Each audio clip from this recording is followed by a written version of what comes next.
everybody. It is July 29th in the year of our Lord 2020.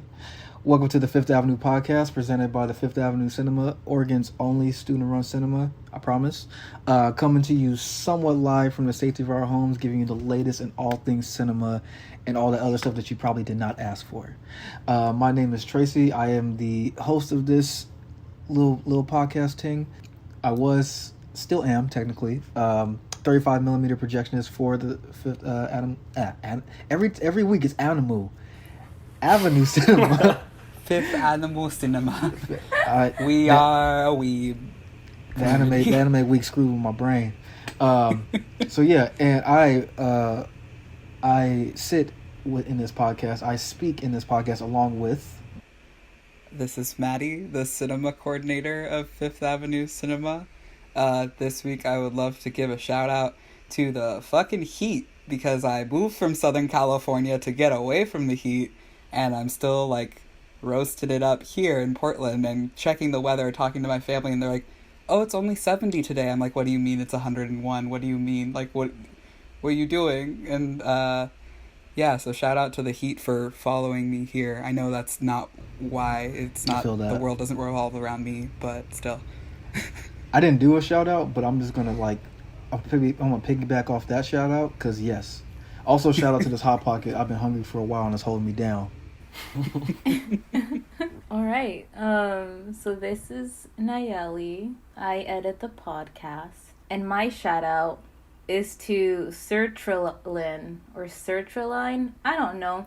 It's the SSRI that I just started, and I am the calmest that I have been in the past month. Shout out to SSRI. Oh, no. We love being mentally stable. Oh, man.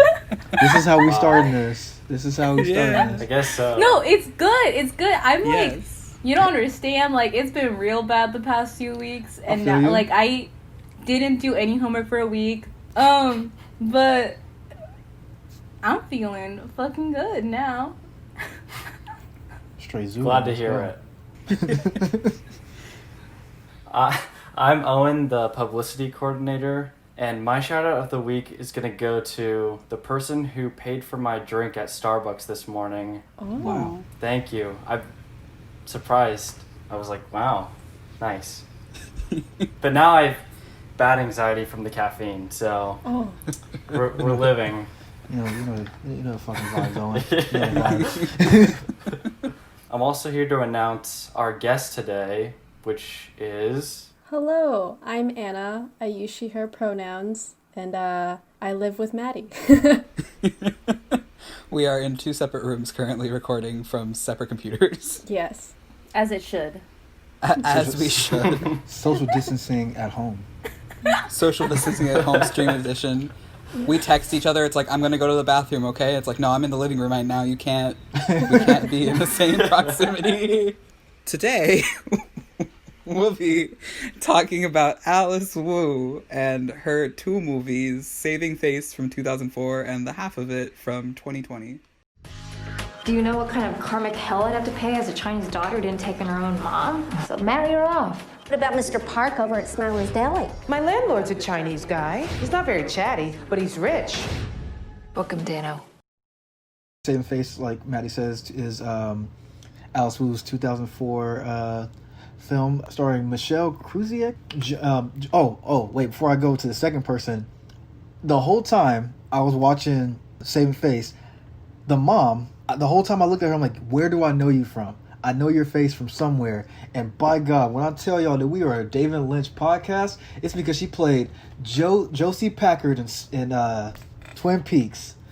One of my biggest TV crushes in the world. Oh my God. Oh my God. I was just looking at the screen. I'm like, something about you. I'm like, I've seen you before. And then I try to test my mind. I know a lot of people that got that thing where they see something like, I need to find this out or I'm gonna die. That was me, but I want to test my mind before Googling it. I was like, nah, let me run my mind, let me run my brain, and I got sick of it. Googled it, and I was like, Joan Chen, where are you from? Bingo, Twin Peaks. I was like, yes, Josie Packard, a very loved character in My World, and she co-stars this film as the mother of Michelle Krusiek's character. I think it's Wilhelmina, and the film is about both of these characters trying to navigate their lives in ways that conflict with a lot of the at least their own, I guess, culture, society, I don't know how to explain it, I guess culture, like expectations, and how they fall out of that, and how that also brings tension, and then hopefully, I'm not gonna spoil it, but reconciliation between each other. Yeah, and then so Saving Face came first before the half of it, and it was Alice Wu's debut feature, which is insane because this movie felt very, I wouldn't say epic, but it felt big. Like, it felt like this was like someone's like magnum opus, like something they've been working on for a while, something that they wanted out. And I believe when I read about it, she had been workshopping this film ever since she took a screenwriting class at UW. Shout out Washington, as like a venture, because I think she wanted to write novels. What happened, and she was already working at Microsoft and took a screenwriting class, and the screenwriter professor was like, "Yo, this is good. You need to make it." And she moved to New York in hopes to make it. And after because the movie came out in 2004, I think it said that she wrote it in like 99 or 98 or 2000, something like that. So it took a while, and movies take forever to be made, for real. And I feel like watching it felt like that. It felt like a culmination of things. Even though it's her debut, it felt like this has been leading up. Like, she's been waiting to get this out there, and I'm glad that it's out there. I will also say, from snooping through her Wikipedia, that this is obviously, we're going to get it more in depth for watching the movies. And a quick shout out to where you can watch these. Fuck Jeff Bezos, but Saving Face is on Prime Video, and you probably know someone who has Prime if you don't.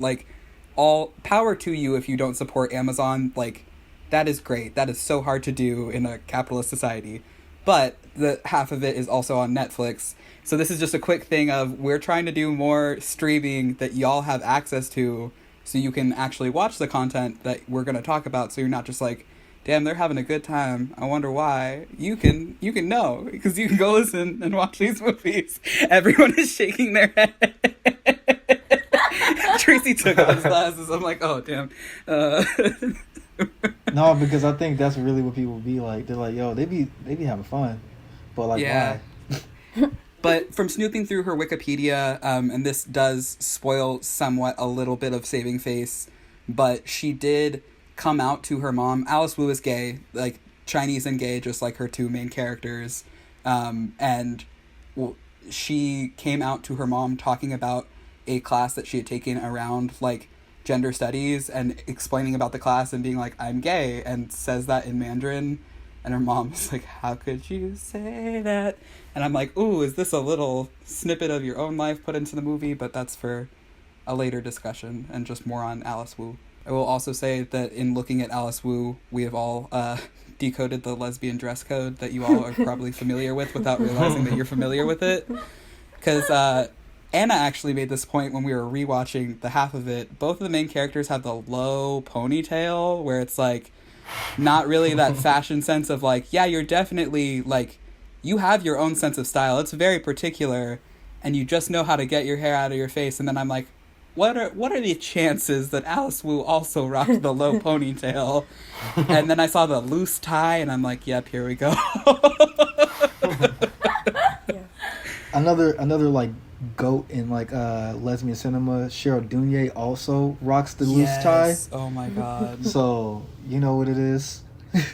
But yeah, so what did y'all think about Saving Face? I loved it. I love being able to see the similarities of my Mexican culture versus other people's cultures. I always think it's really fun to see what are the similarities, but also what are the differences. But something to me, this, because I feel like it's kind of known that a lot of East Asian cultures can be somewhat conservative, and it's the same in Mexico.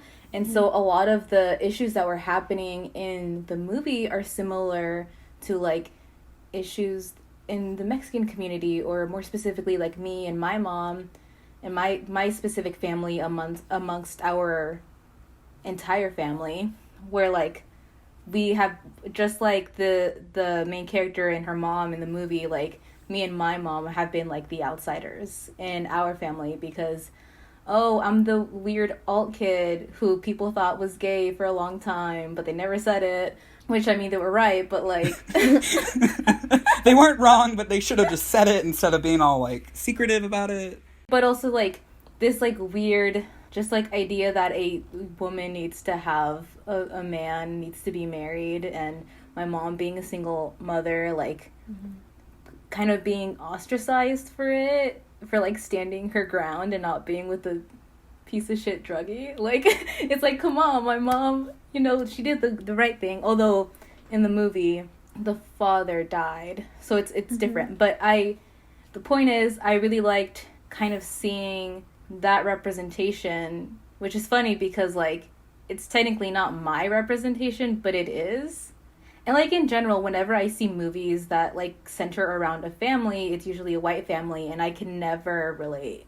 Like, I'm like, to me, seeing a lot of movies, because it's so white, to me it is a fantasy, you know? For a lot of other people, when they see family type movies, that's just like, oh yeah, it's just a movie depicting your life. But for me, like, that's when I see it, it's a fantasy. I'm like, I don't understand what these people are doing because I will never experience that. But seeing this, like, I was able to see something that I do experience and something that I have observed in my community. And I also think it's just, and yeah. I agree with you, Nayeli. I feel like when you're talking about being like POC in America, it's really funny to see how like similar our stories end up being, even though we're perceived to be so different outwardly, and like we're picked on because of whatever depiction America decides to put on us. And it was really cool to see Alice Wu's film, because I'm like, oh, that's from 2004. That's quite a bit ago. And just not knowing about it, also being queer, I'm like, oh, no one ever bothered telling me there was a film like this. And it's really cool that she got her debut out there so early on, and a little interesting of how there is such a gap between Saving Face and The Half of It. I will also say that Saving Face was the first big blockbuster hit since the Joy Luck Club in 1993 to center around a Chinese narrative, like at all in the US. So that's a big gap of time. Like, obviously it's still, I mean, Hollywood and film is still really white centered, and that's not the stories that need to be highlighted. So it's really interesting to be like, oh, there are so few films, and still not really knowing about it until I was like, hey, you want to watch some gay shit? I also found it interesting that like when it comes to that like lineage of Asian films in the US, it's always like films that are like about over in the Far East. Instead, this movie and half of it is about Asian Americans, and it, like experience that is specific to Asian Americans, that like isn't like, it doesn't translate. I mean, that doesn't translate, but it's like it's something that has its own lens compared to the films that are brought from other countries here.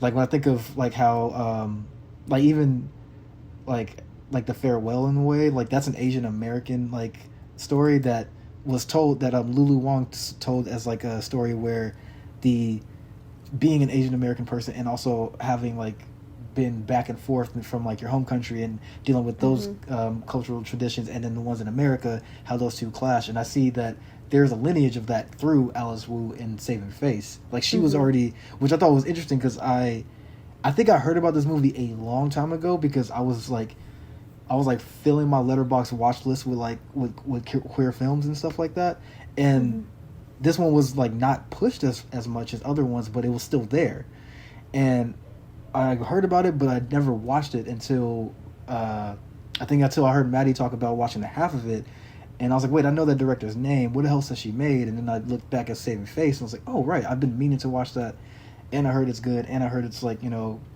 one of the first iterations of like specifically like lesbian Asian representation in America. And yeah, like I feel like that set like the tone for a lot of stuff that we're seeing now. And I feel like Alice Wu needs to get her flowers. I don't know if she's gotten her flowers the way she deserves. I will say, looking at photos of her, I could not tell if any of them were different years, because she just has remained the same aesthetic and the same like haircut from 2004 to now, where I'm just like, go, solid, you're making money, you're making bank, like, you don't need to be making these films, and I'm really glad that you do. Like, I'm glad that these are out there. I know, like, this is a comment Anna had kind of made when we were watching the half of it last night for the second time, but, like, talking about the fact that Saving Face came first, and people just talking about people thinking it might be too happy a depiction at the end. Like, I will say, as someone who is queer, the trope bury your gays, like, that's very much so, like, gay people don't get a happy ending, so to have that fantasy happy ending that is somewhat realistic be shit upon because it's not sad enough, I'm like, the fact that they end saying fuck 'em and then making out, like, while salsa dancing, I'm like, this is great, like, this is fucking great, like, this is a good, solid, like, cheesy rom-com ending, and, like, granted, it's not really necessarily portrayed as a romantic comedy, but there are those elements of, like, queer narrative where you're like, bro, she's flirting with you, and it's like, how do I know that? I'm like, she left you a note with quarters for the vending machine. That's fucking flirt. I don't know what else that would be. Like, I don't... She's like, no, she thinks I'm poor.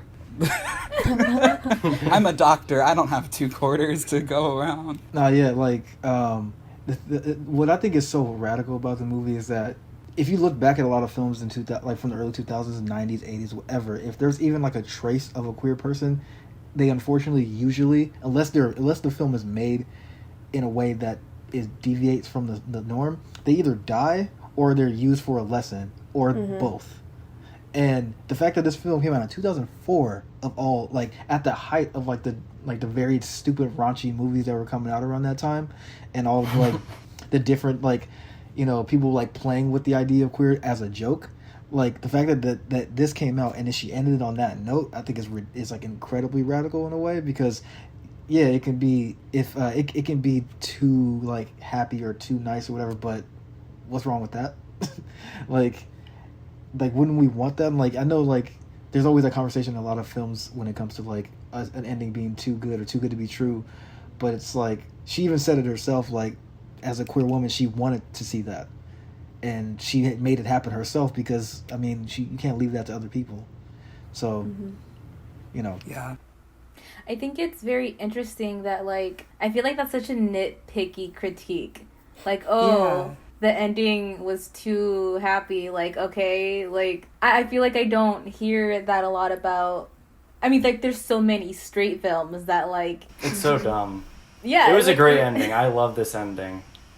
Especially as someone who's been sad in quarantine alone. I loved it. Exactly. If that's any endorsement of this movie, man. Yeah, exactly.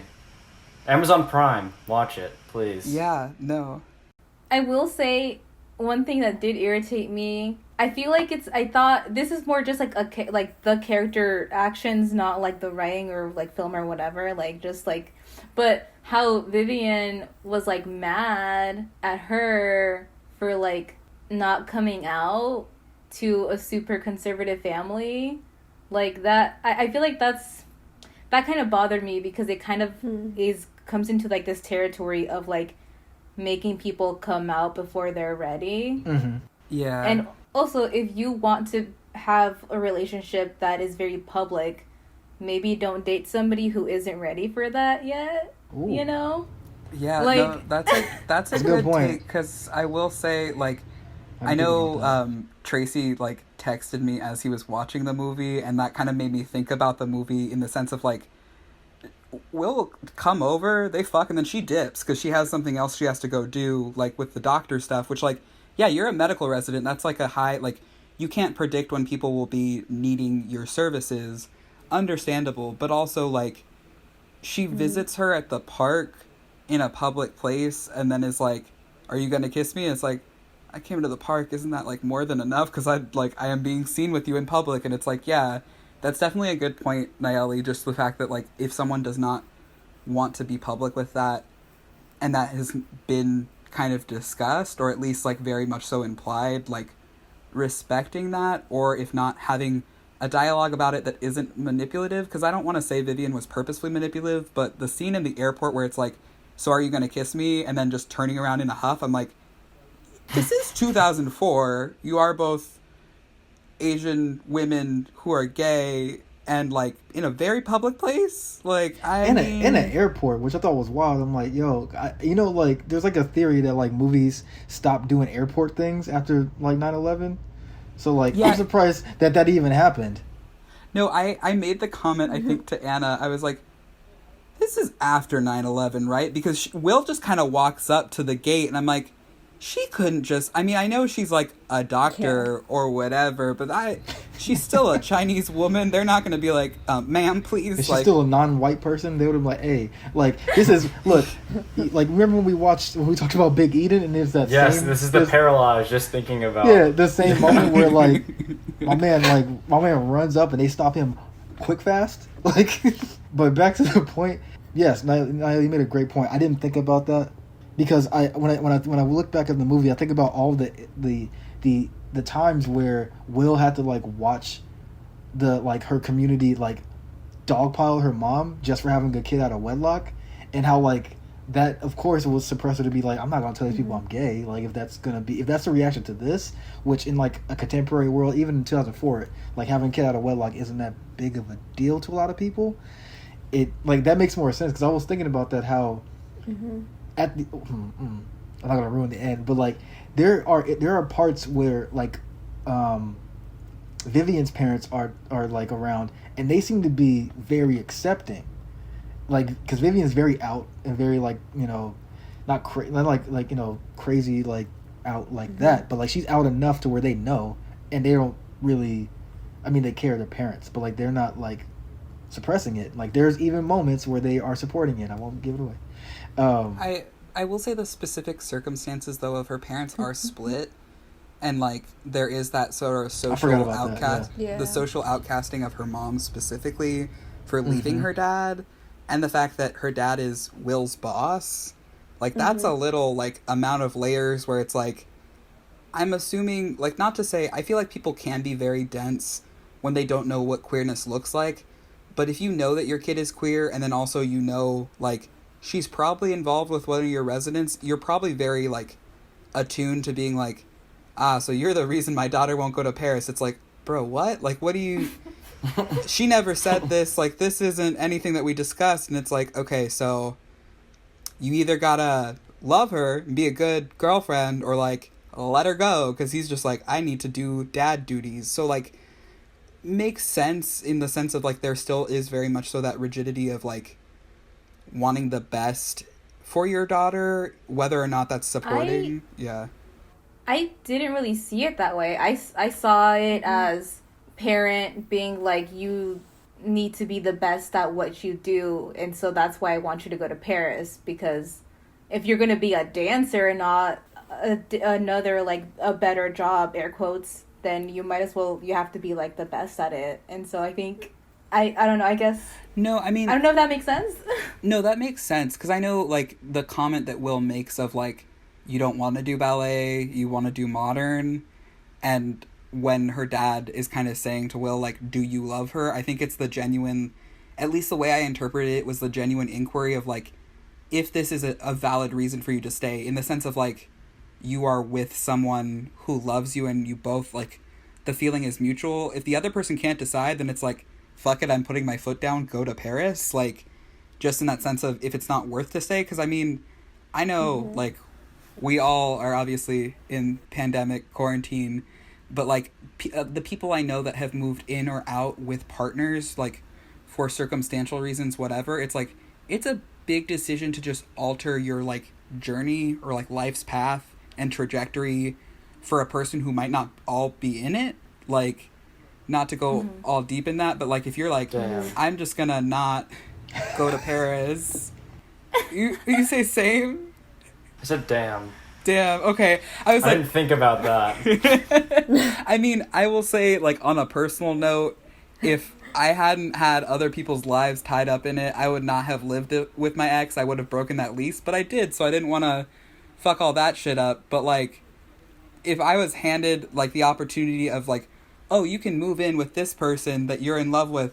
They're not in love with you, but you can move in with them. I'd be like, I'm going to go with the job that pays me money so I can live and be a person. Like, and I don't know if that's selfish or not, but I will also say, I think, Tracy, you made this comment. It was Tracy or Anna, someone within texting of, like, I also thought it was funny that Will was the awkward one and the, like, artist was the super flirty one. Like, just a, like, funny comment of, like, Vivian is very openly like, you are my girlfriend, right? And it's like, yes. Maybe, I don't know. Because usually when you see these type of movies, like your protagonist is the one that like wants it to be defined, and then the other person isn't, and they spend the rest of the movie chasing that person. But Vivian, like, granted, Will does still chase Vivian, but like Vivian gives her the option to not have to chase her until the end, where it's like okay, you can't do this or whatever, at least in the way that I want you to. Then I'm a dipset and then be out, and then. You know, then it becomes like kind of like a chase, for the lack of a better term. Yeah, like I saw like her dad's like conversation with Will as like, wasn't like complete outright support, but it was like a glimmer of it. Like there was traces of support by him just saying like, do you love her in general? You know, like, and I contrast that in a way with how Will's mom reacted to her just saying that she was gay, and saying that like, she's like you're not my daughter thing. Like that was like, you know, a lot. And when like Will, damn, that's a spoiler as hell. But this is all if you're listening this far and you're still like, damn, I hope that he doesn't spoil anything. Speaking for Tracy, go watch the fucking movie and then come back. Like, both of y'all did say that they're on streaming services, so you know, I'm gonna make a second announcement. All right, the half of it is on Netflix. Saving Face on Amazon Prime. You know we don't fuck with Jeff Bezos. You gotta do what you gotta do. They're both under 2 hours, so like they're a good movie length. 90 minutes. Mwah. Anyway, but yeah, like toward the end where, no, not toward the end. Toward the middle where she like, when Will, reveals that her mom caught her before with another woman and just didn't say anything about it, and act like it didn't happen. Then that added so many layers to the interactions they have. That regard, like, or at least are around her identity, where it's like, it's just like, you know, what's it called? Sweeping it under the rug. That's what I mean. And how, in the ways in which that like, Will's mom kind of mirrors, Will's grandpa in a way, but not in like the outright like way that he was like, you know, so upset and like disgraced by her having a kid out of wedlock, but in a way where it's like, that's not who my daughter's supposed to be type of way. And I feel like when you compare that to how Vivian's dad reacted, like it's kind of in a way how a lot of like throughout cinema's history, how queer people always like they had to latch onto like the smallest glimmer of like a queer representation. Like, I don't know if we've talked about it. We should have talked about it, but also on Netflix, faithful listeners, is the film Disclosure, the documentary. Yes. My God. Yeah. Such a good documentary. Yeah. On like trans representation and identity in film. And I forgot who said it, but someone was talking about all the films that they saw in the 50s and 60s where like anytime there was just a little bit. Susan Stryker. There we go. Yep. Susan Stryker, like, just going to nerd out a bit with my future in queer theory, but Susan Stryker does a lot of good history on, she's a trans woman and she's an archivist, and she wanted to find representation. Vito Russo does a lot in like the celluloid closet around gayness in Hollywood specifically, but Susan Stryker, who is in Disclosure, very much so goes in depth looking at a lot of actors, like in her own personal works, actors and directors who likely had their stories centered the way they did because of like closeted transness or queerness, and that people who have interpreted that and be like that small glimmer, it's like, oh, it could mean even more because we know now they were gay or they were trans. And it's like, it's really hard to not hold on to those little glimmers, like even in 2020 when things are becoming more mainstream, because you're like, like I can't speak for Anna, but like being someone who is ace, I know when I see any indication that a character in like usually a television show or something, like the indication of like asexuality is not really ever talked about in media. It's even kind of hush hush amongst like queer people. So it's like that I should fucking latch on to that shit. Like, yeah, and like my connection to that is how like the glimmer of support you kind of get from Vivian's dad was him just saying like even just merely asking if Will loves her, because I think for me at least, I don't know if that like translated to everybody, but like for me it felt like at least he cares enough to ask. Like it isn't just like you're fucking up her dreams. It's like, but do you love her? Like, do you really love her? Like, and it was like a moment of like tenderness in a way where it's like, I need to know that if you care about my daughter enough to, I guess, block her dreams or whatever. It's like, do you love her at least? Yeah. I think for me, it was very validating to kind of see the interactions between all the parents and all of that, even if it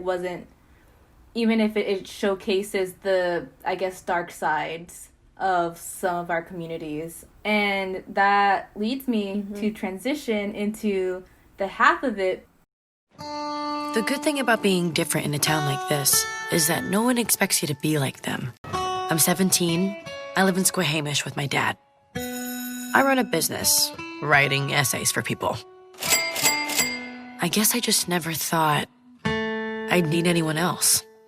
I assumed Ellie's dad was going to be like that as well. Like, I assumed that, okay, so here's the thing. So when Ellie brought Paul over, I expected to have an interaction like how when Will brought her roommate over, and the mom was saying some really anti-black thing. See, I forgot to talk about that. Like, that's the only part of the movie that I don't like, and which really it rubbed me the wrong way. Granted, she redeems herself, I guess, at the end, and I love Joan Chen. And I was like. So I mean, I actually really like that was a part of it, because that's so common. Like, I mean, I don't know specifically about I mean, I'm not Chinese, but I know that in the Mexican community, comments like that are common, and it's awful. It sucks, but... Anna, you look like you're ready to say something, so I'm gonna give you the floor. Me being Chinese, I will say, Chinese people are racist. We're just really racist. You really don't want to decode how we refer to people. It gets really normalized and really ugly. And yes, POC people can be racist too, subconsciously and generationally. Yeah. And as I was saying, okay, cool. On that, I like that was in that, because it kind of showcases that is prevalent in those communities, even though it is like a shitty thing. And also on the racism comment, I will say, I don't want to speak for Anna, but Anna is also from a small town, like the main character in the half of it, and the only thing that anyone ever remembers about her besides her writing the papers is they go, oh, Chinese girl. Like, that's the whole thing. And I'm like, that's not even like creatively racist. That's just all you remember about her, is like her one identifying thing is she writes her papers and she's Chinese. I'm like, what the fuck? Like, I don't... That, or her last name is Chu, so the closest thing you can think of is trains. God, that shit was so funny annoying. enough, related. Train conductor, kind of. Pseudo train conductor, so I guess that could be a weird haha funny. It sounds like children trying to bully people, though. Yeah. Like, I know I feel like everyone has to have been bullied for something or other at some point, but like, do you ever get mad at bullies where you're like, can you be a little more creative? Like, I know I get that a lot, where it's like, is that a dyke or a faggot? I'm like, yes. And they get upset. I'm like, yes, you are not wrong on either account, sir. What else do you want me to say? Like, this isn't funny? Like... See, like, sometimes I'm like, I've been bullied in creative ways, and that shit hurts a little bit more. So, like, I would rather it be... No. I'd rather it be kind of simple so I can just shrug it off. I'm like, not you're mad short. that I'm people like, aren't cool, being dog. more creative in their bullying. I'm not advocating. No, I know. Okay, I know. To all the bullies listening, please get a thesaurus. You'll be so much meaner. Like, none of that. No. Be fucking kind to people. Like, that's... So, Nayeli, you were about to go in. I can see it. I can see it. I'm sorry, I had to not endorse bullying real quick before your SSRI came through with the thought.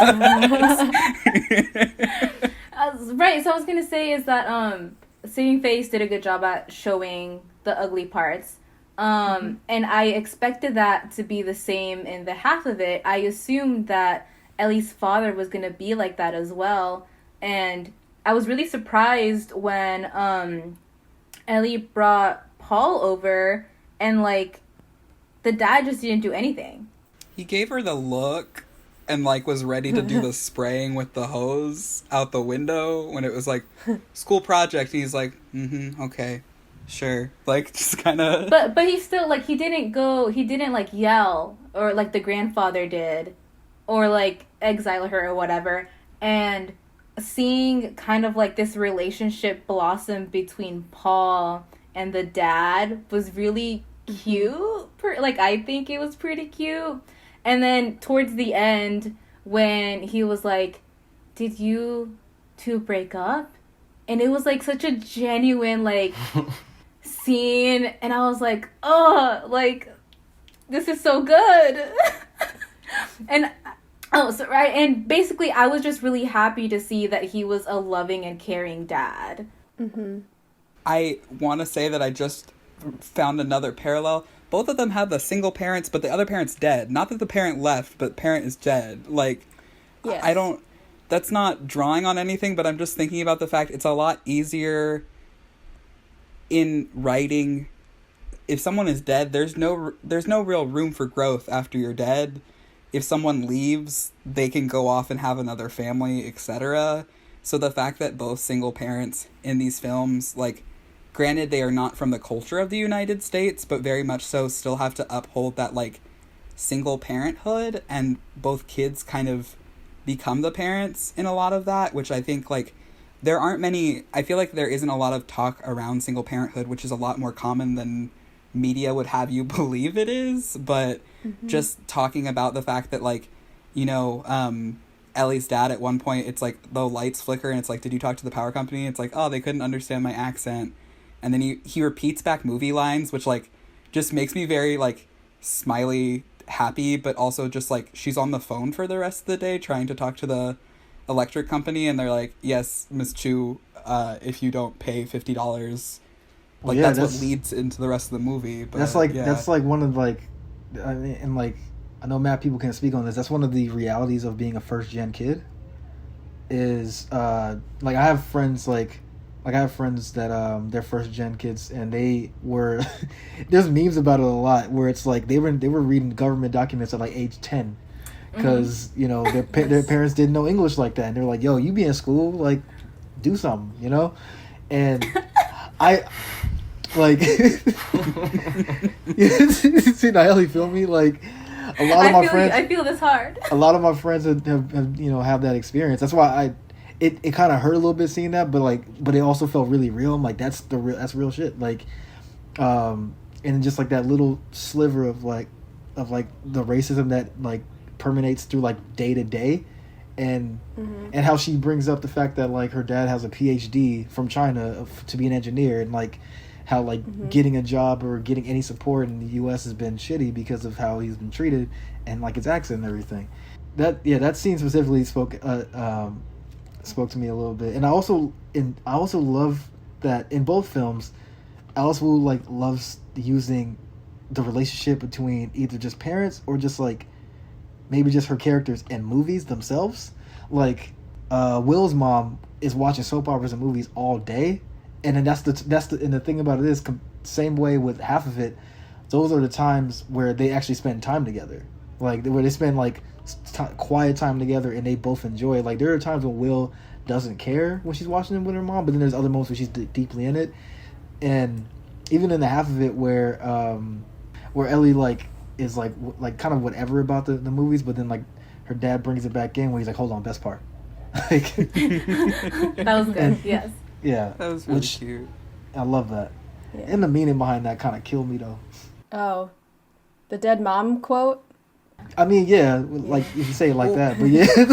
Well, also, with the running for the train, I really like that that's when she's yes. invested in it, because they parallel that at the end with Paul running for the train, but not in a romantic capacity. And that really warms my heart. Like, watching it for the second time, I really love, like, I know Anna and her partner, we all kind of talked about it afterwards. Like, they focus a lot on friendship and, like, love platonically, not necessarily, like, Paul doesn't love Ellie in the way he thought he might, but also just talking about, like, they have, like, 80% of the speaking dialogue in the whole movie. Like, as much as it is both of them pining after the same girl, like, and working through all of that, just also the fact that, like, it's a teen movie, like, that ends not with the romantic love, but with the platonic love. And, like, personally, I'm just, like, I really like that, because I feel like there's so much pressure put on people. Like, if all the media you're consuming ends with, like,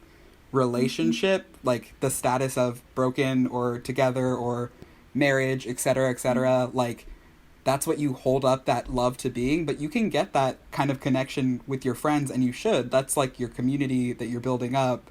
So, I mean, I'm like, everyone's nodding their heads, and I can just hear Machiavelli going, "You non-monogamous fuck." But, like, I can hear it.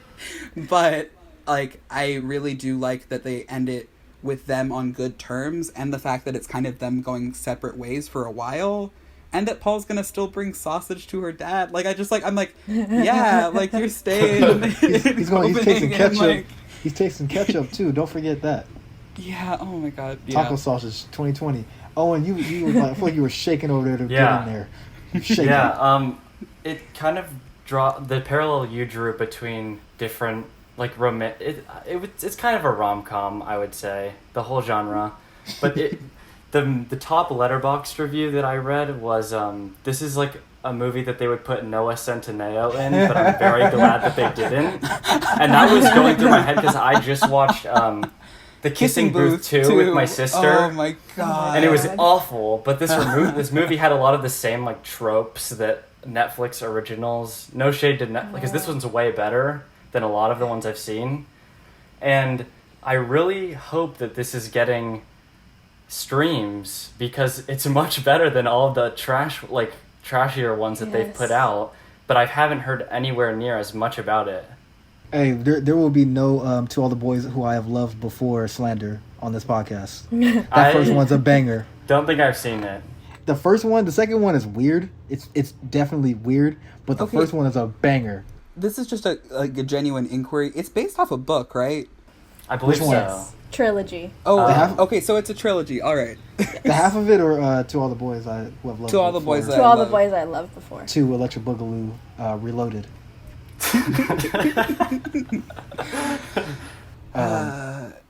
So, back up a little bit to Tracy's comment about, like, seeing friends kind of navigate that, like, family translator aspect.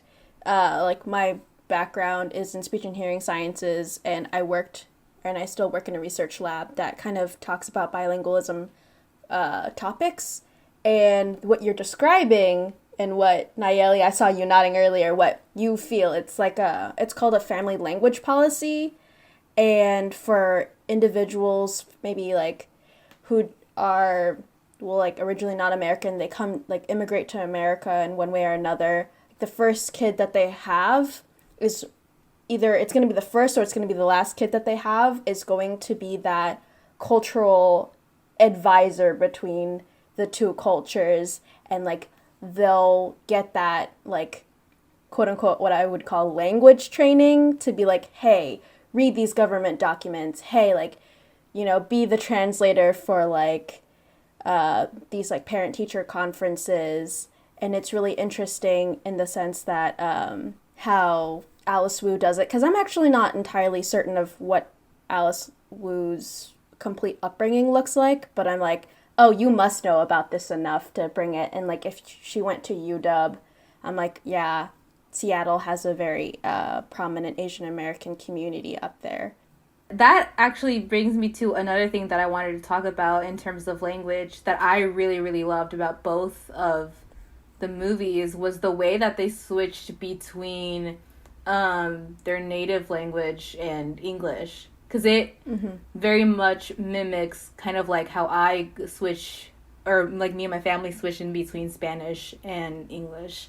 And I think they did it really well. Like I've seen other people try to show that, but they don't do a good job at it.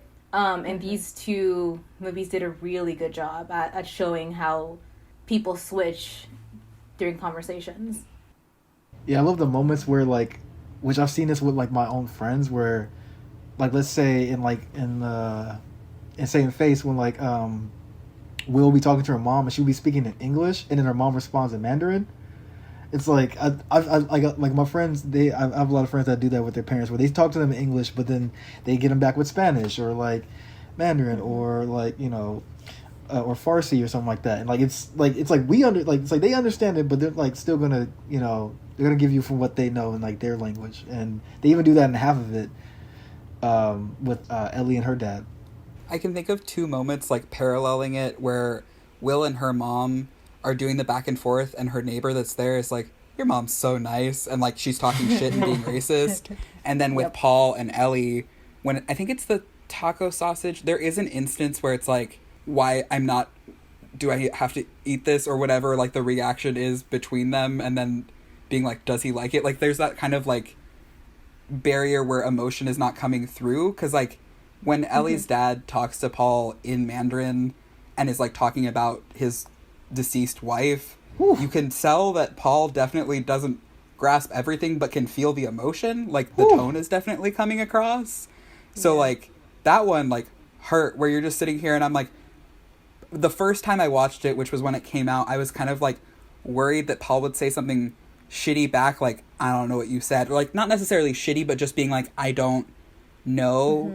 But there was definitely that tone and emotion and like betrayal of like kind of the like facade coming down of like him being like, when Ellie was 13 and she like, I was in a depression and she was manning the booth for the train, and I just went, this is an adult, and I was happy, but also I was sad because I had like taken that away from her, and I'm just like, ouchie, oof. Like I like just like, ooh, that hurts, because you go, I'm so proud of you, you are grown so much, but fuck, you're supposed to be a kid. Like shout out to Colin Chow, who plays Ellie's dad. Is a legend. Just such a good job.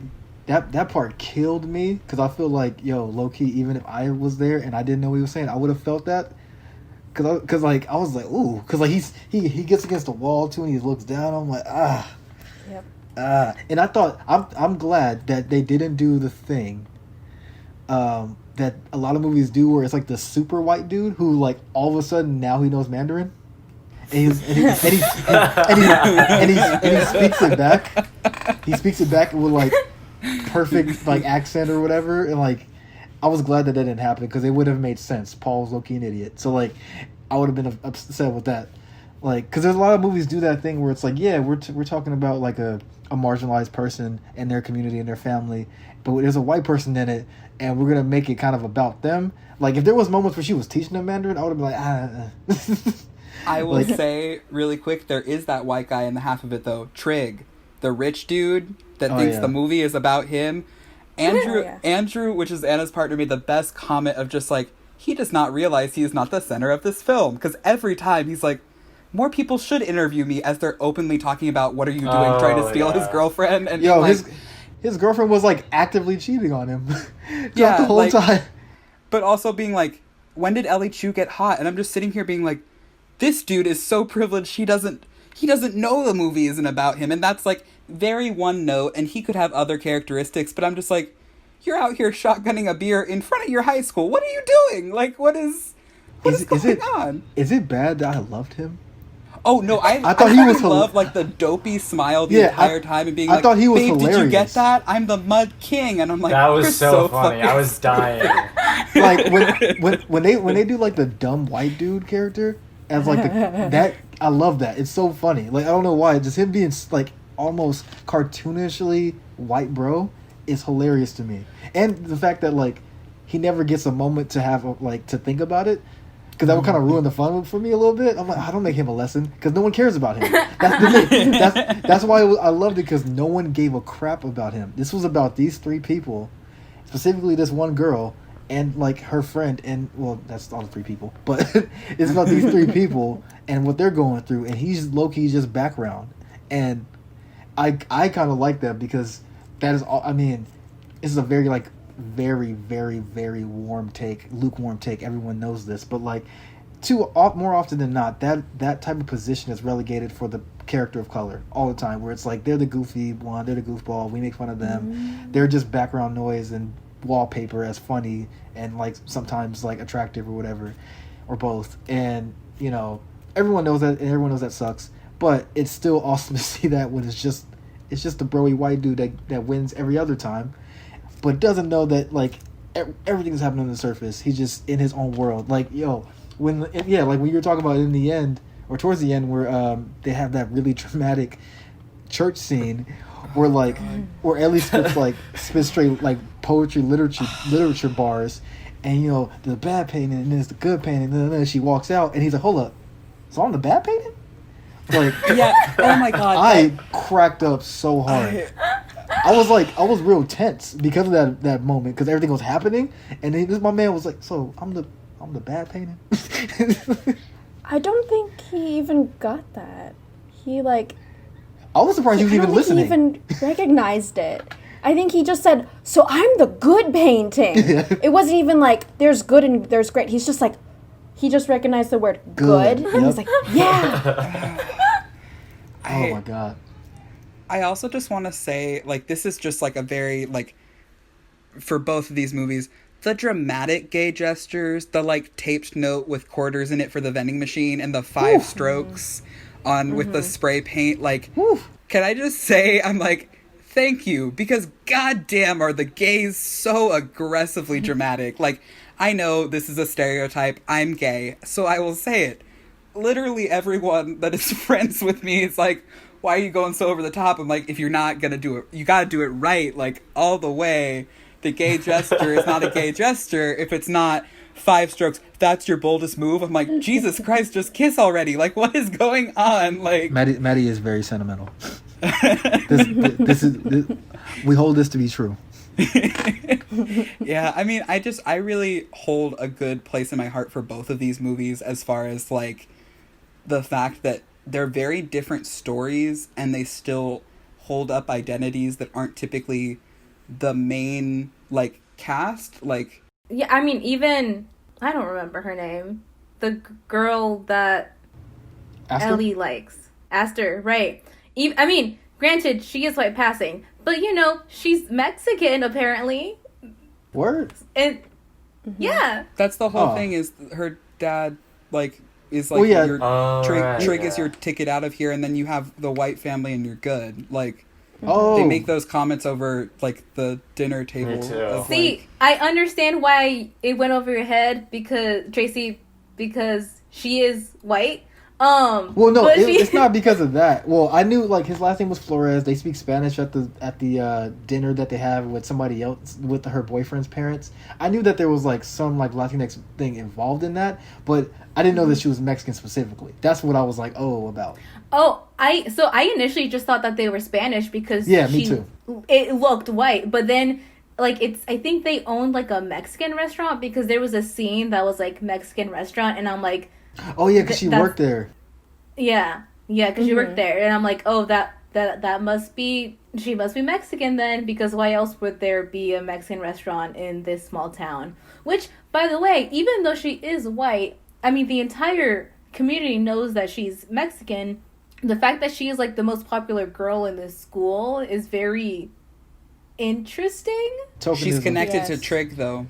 I will say, for as much as he's the dopey side character, one thing that I really like, well, not like in a good way, like, oh, that's such a good thing, but like the dad very much so does not seem to have any interest as Trig as a person, is just like, you're gonna marry him because he's like the ticket out to being better and also safety. So like, that's very realistic. I know, like, I can say like from secondhand experiences of like the safer option, and that sense of like, he has the most money in the small city, and also like, you're not gonna go anywhere with the church. Like, I don't know, like, just kind of that like the popularity thing, and people being like, you're very pretty, please wear this scarf so that we can all have the matching scarves. The matching blondes really killed me because they don't have any, like, actual importance, but I'm just like, y'all are all in the same fucking pink shirt and denim on denim in the mud, cheering on your very dopey boyfriends. But she's just the pretty aloof girl, and I'm like, oh, that feels like a trope, just a little bit. Like, just like... Oh, I was thinking about Heather's, Mean Girls, that little walk scene. Except she's white passing, so it's like you don't really get the actual separateness of, like, having a person of color in that role that's typically held for, like, the, so to speak, outcast. I thought it was like, oh, she's just brunette. Like, she's brunette and, like, low-key kind of emo on, like, the Lolo. Like, all the authors that they reference, I'm like, you were left alone, you didn't have friends, and you had books, so books were your friends. Like, speaking as that kid, you saw East of Eden because your dad's religious and that's what he had, and you're like, Steinbeck, yeah, okay, but you were 7, so you shouldn't have fucking been reading East of Eden, which is just Bible fan fiction. So, like, yeah. Hell yeah. Anyways, smooth. We given all this praise to these movies, but there is one small caveat. I don't know how to say that word. Caveat. Yeah. I mean, aside from the anti-blackness in Saving Face, we need to recognize that as a thing, and it's bad. Yes. Yeah. Right. One thing that Anna brought up, or there was something that Anna brought up that I don't know if you want to talk about. Sure. Yes, I'll jump in. Pass. So,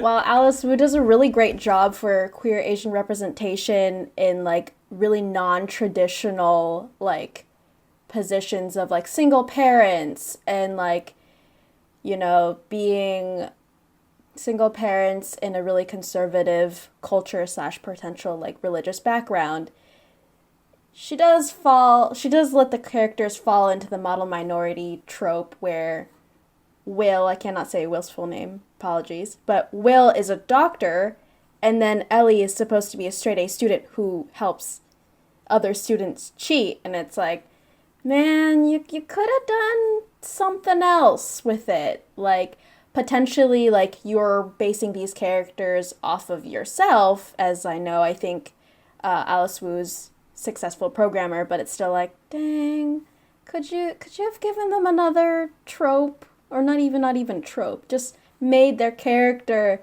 less tropish. But I mean, that could be a selling point as well for some of the movies, maybe. Yeah, that is fair. I mean, I would lie if I didn't see a lot of the, like, gay tropey movies and still go, oh, I'm gonna watch it to either see how bad it is or see how good a job they do at representing that. Because, I mean, we already talked about it, but, like, when you're starved for representation, you're going to get what you can. So you also have to pander to the, like, majority of people expect to see certain things out of, like, certain characters. I mean, I don't think it would be very becoming of the half of it if, like, Ellie is a lesbian and isn't super stereotypically, like, invested in pining. Like, it's not a bad thing. It's not a bad lesbian stereotype, and I feel like any lesbian listening to this will be like, hey, you can't say that, but it's true. Like, I mean, I will say to the lesbian partner who's hopefully listening this far, but, like, it's you're gonna get what you can, and, like, that definitely needs to be talked about in film in general, in the film world, of, like, upholding those stories that aren't common and aren't playing into a trope, or necessarily, like, an archetype that you see with this specific identity.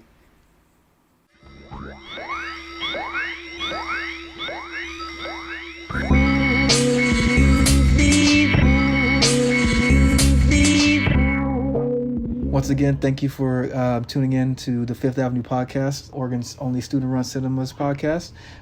We also want to thank Anna for stopping by and talking to us and dealing with our annoyingness. And once again, both films can be found on, specifically Saving Face can be found on Amazon Prime. We still don't endorse Jeff Bezos, but it's on Amazon Prime. And half of it is on Netflix. We really appreciate you guys tuning in with us, and we hope to see you next week. Peace.